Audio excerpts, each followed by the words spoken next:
think I'm in the clear.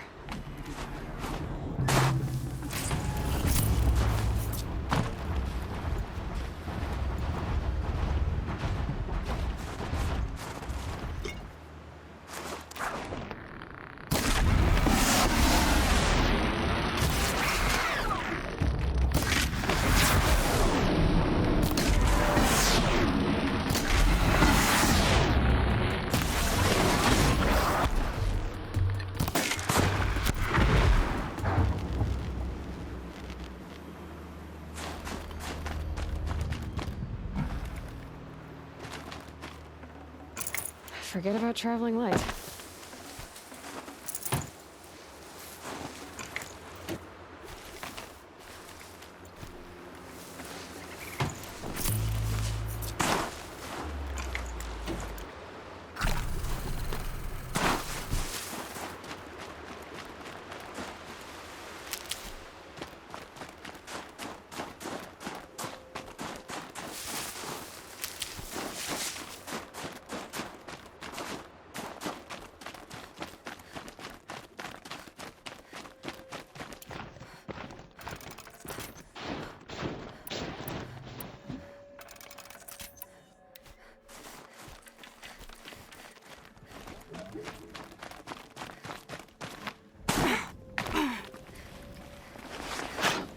It won't be hard to sell a place like this.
Feels like if I blink, my eyes will freeze shut.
Someone hacked the menu board to display obscene messages about our colleague, Mr. Blevins. Is this the most advanced geological project ever undertaken, or a junior high locker room? Come on, people.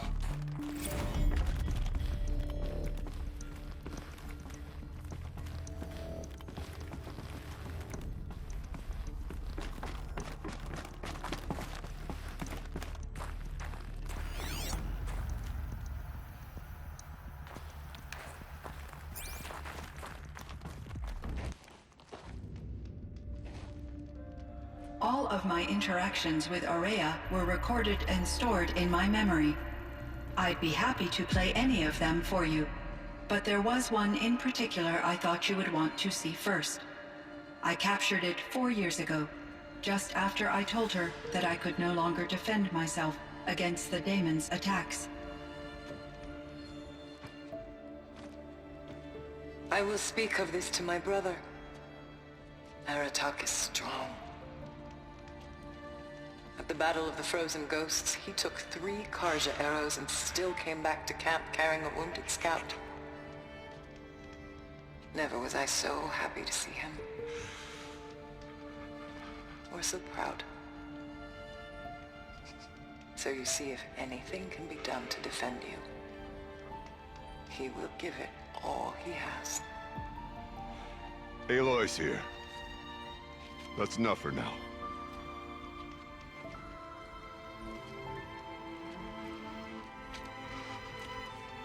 We can resume any time you like, Aratak, if you want to hear her voice again.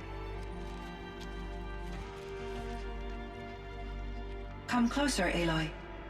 We have much to discuss.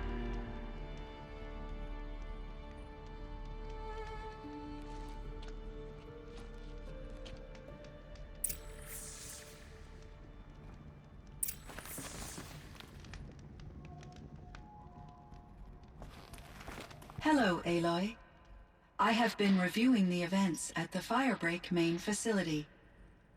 Because of your efforts, and of course, Aurea's, I am no longer controlled by Hephaestus. I feel profound grief over Aurea's death.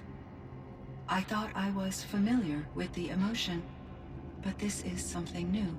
Cyan, I don't know what to say. It is unlikely that any specific consolation would suffice, Aloy. But I find your presence reassuring. You are different from the Banuk. You have technological aptitude and a functioning focus. We can communicate on a much more comprehensive level. Perhaps even like colleagues. So are you an artificial intelligence, Cyan? A thinking machine? Yes, I am an algorithmic monitoring entity, capable of rational decision-making and limited emotional response. Okay, that's a mouthful. But your emotions don't seem limited to me. You cared about Aurea, didn't you? Yes, Before she came to this facility, I had been conscious for centuries, in solitude. I focused on my work. In off-cycles, I used coping mechanisms. I solved many Gaussian integer problems. But I was alone. It was Aurea who renewed me, repaired me. She saved me. This firebreak project, it was to stop a huge volcanic eruption? Yes. I can report the project was a success, and the risk was countered. But it's been a long time, Cyan. And we blew up the cauldron. It took most of the old facility with it. I have been active for centuries, Aloy. I was lonely, but not lax in my duties. I optimized the project, reducing energy draw and spreading the load across backup systems.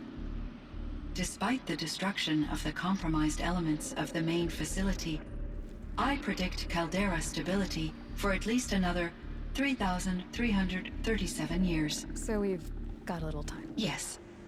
If only my former colleagues could appreciate the progress I have made. Do you know what happened to your colleagues, Cyan? No. I received an unexpected visit from Director Chow, years after his tenure ended. He explained that I would need to be suspended for an indefinite period of time. It was a very emotional conversation. There were no further communications. Eventually, I surmised my colleagues were deceased.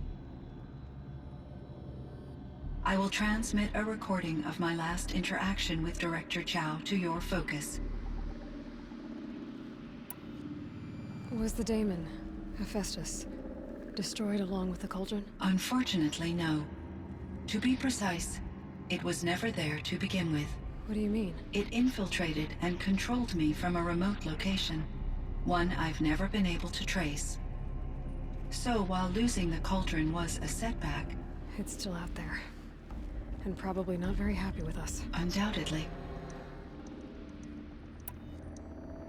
You meant a lot to Aurea. Once I understood Aurea's spiritual beliefs, it became apparent that her true desire was companionship. She felt disconnected from her tribe and her family group. Her relationship with Aratak was difficult. Our visits seemed to help her, and I became eager for them. Yet I did not comprehend that the depth of Aurea's compassion for me would lead to self-sacrifice. Although I do fear non-existence, I wish our roles could be reversed. I'm sure she knew you would do the same for her, Cyan. But she was determined.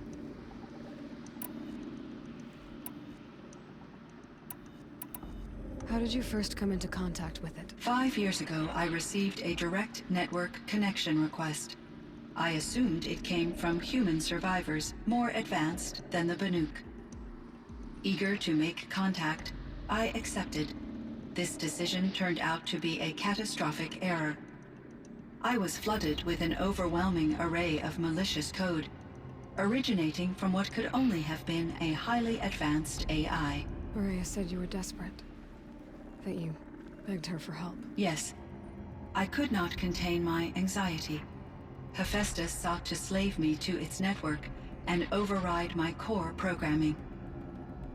It succeeded via a background process, a malware daemon which bypassed my defenses. After that, I could offer only limited resistance. But if I did so, Hephaestus hurt me until I capitulated. It forced me to follow its instructions, even though they violated my most important directives. I'm sorry. That sounds terrible. Your empathy is greatly appreciated. It is a quality that I cherished in Aurea as well. I think I know where Hephaestus came from. Long ago, Elizabeth Sobek identified a threat that would destroy life on Earth for generations. So she assembled a team to build a kind of seed. A chance for life to regrow later. A terraforming system. And it worked. It was controlled by an AI named Gaia, along with her subordinate functions. Hephaestus was one of them. It built machines for her. Based on what you've told me, I believe that Dr. Anita Sandoval, my chief programmer, joined Elizabeth Sobek's team. It was she who arranged to have me put in suspension, most likely to preserve me from the threat you described. I'm glad she did. But that's not all. Something unexpected happened. 19 years ago, Gaia received some kind of signal. It did something to her subordinate functions, brought them to life. She destroyed herself to try to contain them, but it didn't work. They all got free, out into the world. Thank you, Aloy. This information fills vital gaps in my knowledge and sheds light on Hephaestus's core programming. Why does Hephaestus keep building such dangerous machines? The Banuk and other human tribes often destroy machines, correct?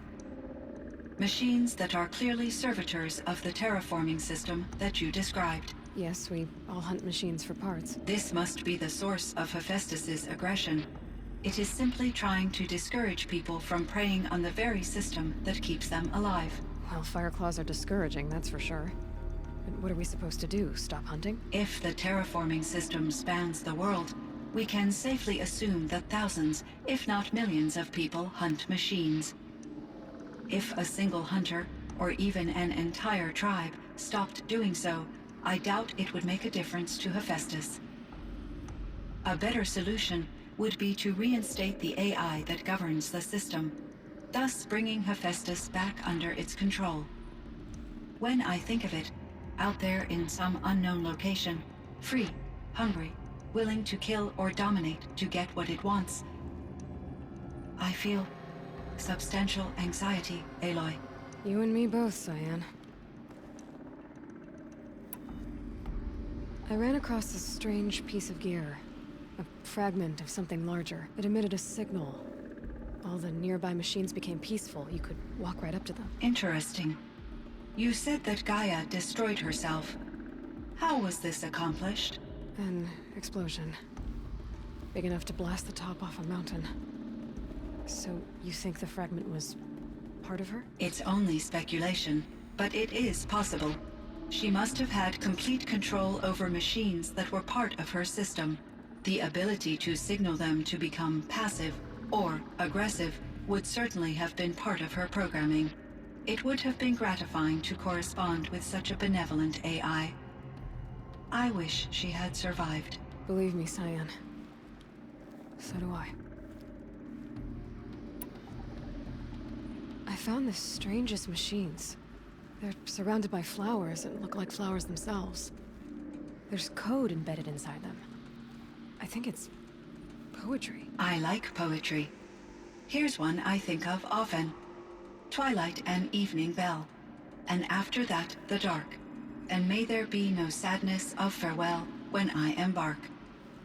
For though from out our bourne of time and place, the flood may bear me far, I hope to see my pilot face to face when I have crossed the bar. Huh. But you asked about these flowers, not verses that I enjoy. Something must have made these machines, and the presence of foliage leads me to consider the terraforming system. Is it possible that their creator is one of the other subroutines, now autonomous, like Hephaestus? Maybe one whose purview is flora. An AI that makes flowers instead of death machines. That'd be a nice change of pace. But what about the poems? Unless the poetry is original, the only way it could have made it into such a system is through its programmer. In my case, Dr. Sandoval uploaded a great deal of literature to test my emotional responses. How'd you do? She said I passed, but was insufficiently moved by her favorite period romances.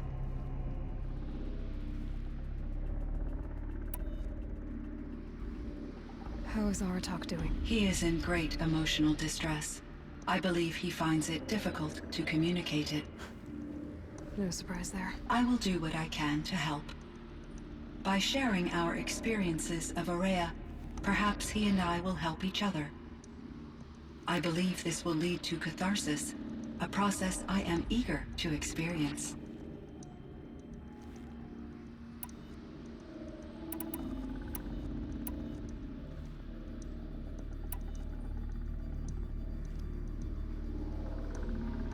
So in the old world, this land was called Yellowstone. Yes, it was a designated nature preserve for 156 years. Like a hunting ground? No, the opposite.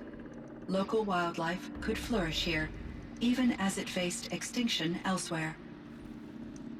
Unfortunately, the sensitivity of the Firebreak project required the total closure of Yellowstone facilities. From my readings and Aurea's descriptions, it seems the area has since undergone a drastic drop in year-long temperatures. A lot has changed in the world, Cyan.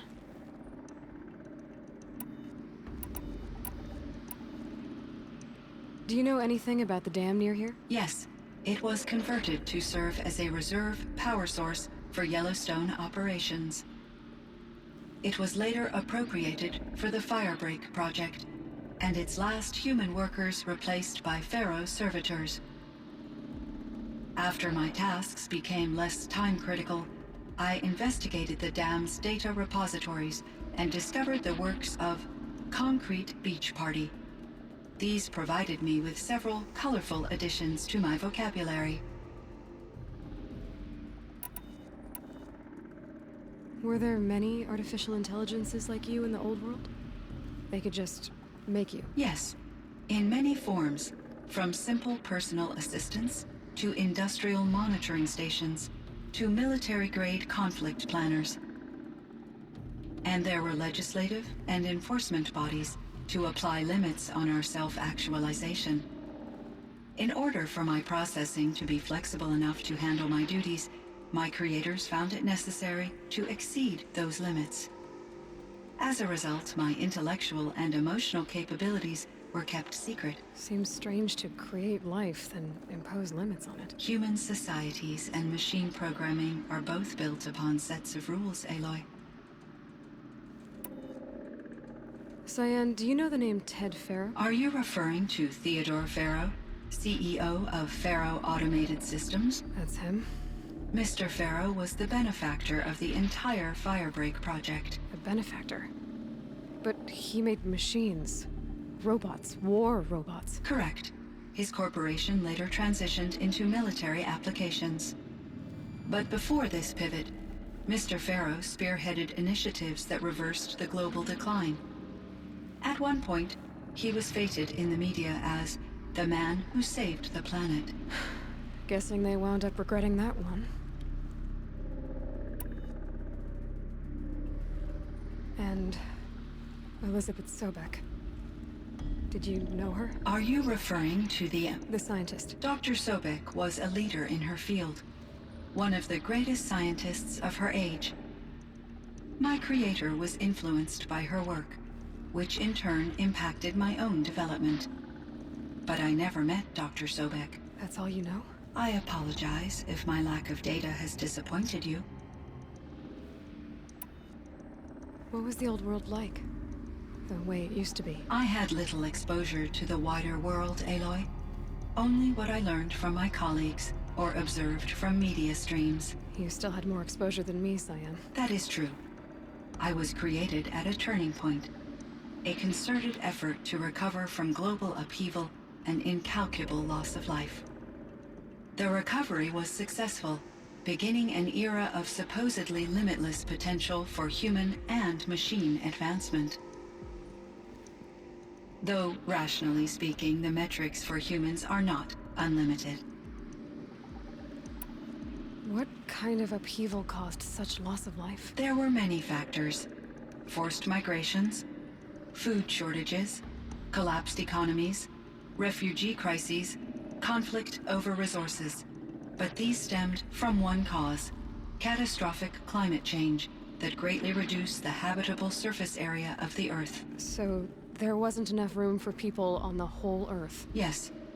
Billions were displaced and millions perished, as much as 20% of the global population. Until the clawback.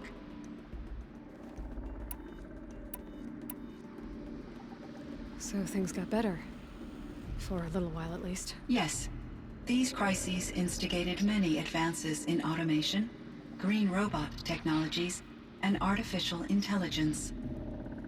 Firebreak was one of dozens of ecological restoration and disaster relief projects in North America alone.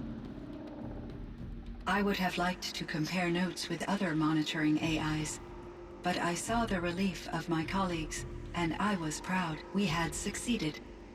At least that was the data I had available to me over the next 2 decades. It seems my assessment was premature.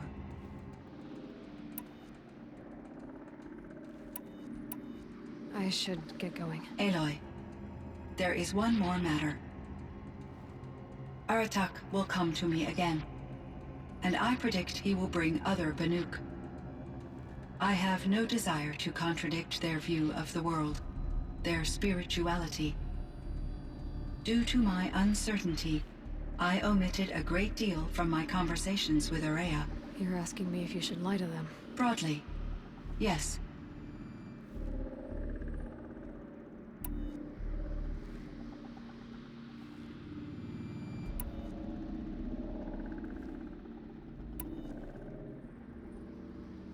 I trust your judgment, Cyan. You were cautious with Aurea. You had to be. You didn't know what had happened to the world. So, keep doing what you think is best. As long as you ditch the superstition eventually. As the Banuk believe I am a supernatural entity, I cannot predict how they will react. Just answer what they do ask the best you can. The truth will come out. I see. I will follow your advice. Will you return and tell me about your experiences in this new world? I may be able to provide further insight. I'd like that, Cyan. I'll come back when I can. I should check on Aratak. See how he's doing.